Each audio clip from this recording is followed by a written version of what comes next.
primary objection people typically raise is a charge of deliberate deception fueled by ideological bias. This is what many people mean when they say they're worried about fake news, right? In 2020, Gallup, which is one of the two biggest polling organizations in America, and the Knight Foundation, which is a nonprofit that gives grants to journalists, they did a survey together where they asked people about their concerns about the news. And that poll found that 8 in 10 Americans say that when they suspect an inaccuracy in a news story, they worry it was intentional. And 52%, just about half, worry it was intentional because the reporter was misrepresenting the facts. And another 28%, so nearly 3 in 10, worry the reporter was making things up outright, doing complete fabrications.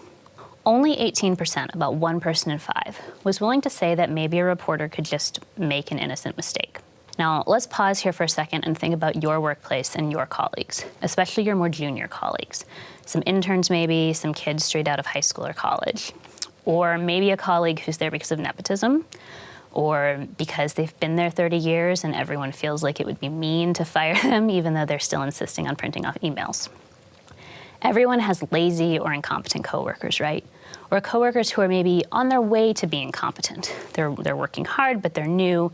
There's a learning curve. They're just not quite there yet. And so they make innocent mistakes. Maybe really annoying and costly mistakes. Maybe mistakes so bad they actually do need to be fired.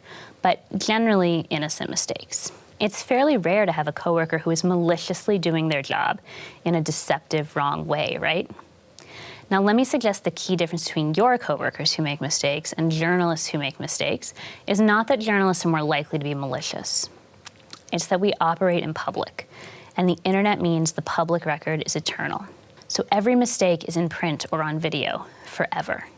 If you started publicly documenting every mistake, no matter how small, in your office, what would that look like?